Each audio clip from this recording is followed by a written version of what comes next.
ചരിത്രപാഠം episode 27. നിഖ്യ വിശ്വാസ പ്രമാണത്തിലെ പ്രധാന ആശയങ്ങൾ. കുറഞ്ഞ ശ്രദ്ധയോടും കൂടുതൽ വേഗതയിലും നാം ചൊല്ലുന്ന ഒരു പ്രാർത്ഥനയാണ് വിശ്വാസ പ്രമാണം. സ്വർഗസ്ഥനായ ഞങ്ങളുടെ പിതാവേ, ഈശോ നമുക്ക് നൽകിയ ഏറ്റവും ശ്രേഷ്ഠമായ പ്രാർത്ഥനയാണെങ്കിൽ വിശ്വാസ പ്രമാണം തിരുസഭ നമുക്ക് നൽകിയിരിക്കുന്ന ഏറ്റവും വിശിഷ്ടമായ ഒരു പ്രാർത്ഥനയാണ്. ഈ വിശ്വാസ പ്രമാണം ഒരു പ്രാർത്ഥനയായതിനാലാണ് മറ്റ് പ്രാർത്ഥനകൾ പോലെ ഇതും ആമേനിൽ അവസാനിക്കുന്നത്. വിശ്വാസ പ്രമാണത്തിന് അത് അർഹിക്കുന്നതും സഭ ഉദ്ദേശിക്കുന്നതുമായ പ്രാധാന്യം നാം പലപ്പോഴും കൊടുക്കാറില്ല. ഇതിൻ്റെ പ്രാധാന്യവും പ്രസക്തിയും അർത്ഥവും വ്യാപ്തിയും ചരിത്രവും ശാസ്ത്രവും അറിയായികയിലാണ് ഇപ്രകാരം സംഭവിക്കുന്നത്.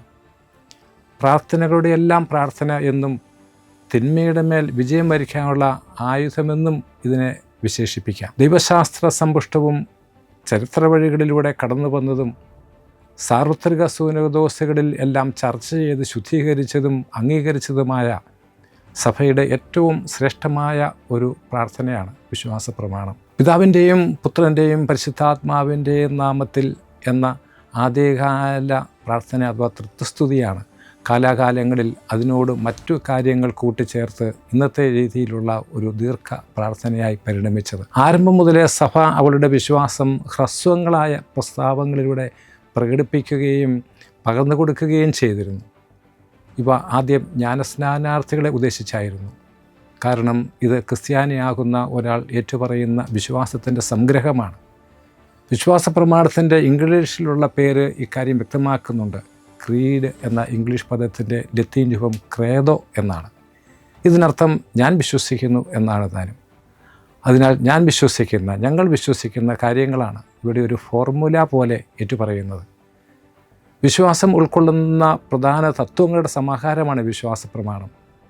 ഇത് ക്രിസ്തീയ വിശ്വാസത്തിൻ്റെ അർത്ഥസമ്പുഷ്ടവും ഔദ്യോഗികവും ആധികാരികവുമായ രത്നച്ചുരുക്കമാണ്. വിശ്വാസ പ്രഖ്യാപനം ആദ്യം നടത്തുന്നത് മാമോദീസ സ്വീകരണത്തിലാണ്.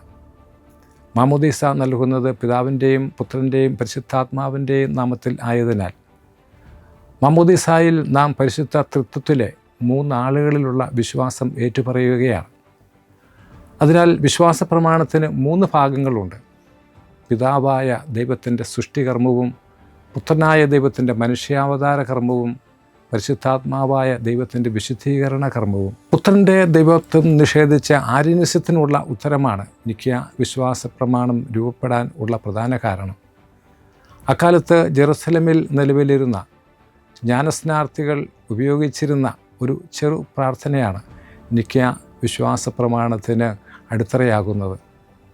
അതിനോട് ആര്യൂസിനുള്ള മറുപടിയും കൂടി ചേർത്തു എന്ന് മാത്രം. പുത്രൻ്റെ ദൈവത്വത്തെ നിഷേധിച്ച ആര്യൂസിന് കൊടുത്ത ഈ മറുപടിയിൽ 4 പ്രധാന കാര്യങ്ങളാണ് ഉള്ളത്. 1. പുത്രൻ പിതാവിൽ നിന്ന് ജനിച്ചവനാണ്. എക്സ് പാത്രേ നാത്തും, പിതാവിൽ നിന്ന് ജനിച്ച പുത്രൻ. 2. ജനിച്ചവനാണെങ്കിലും സൃഷ്ടിക്കപ്പെടാത്തവനാണ് പുത്രൻ. ജനിത്തും നോൺ ഫാത്തും. അതിനാൽ പുത്രൻ പിതാവിൻ്റെ സൃഷ്ടിയല്ല, പിതാവിൽ നിന്ന് ജനിച്ചെങ്കിലും. 3. പുത്രൻ എല്ലാറ്റിനും മുൻപുള്ളവനാണ്, അഥവാ യുഗങ്ങൾക്ക് മുൻപേ ഉള്ളവനാണ്. ആന്തെ ഓംനിയ സേക്കിളും ഇന്നുമുള്ളവനാണ്. 4. പുത്രന് പിതാവിൻ്റെ തന്നെ സത്തയാണ്, അഥവാ സാരാംശത്തിൽ പിതാവിനോട് സമത്വമുള്ളവനാണ്.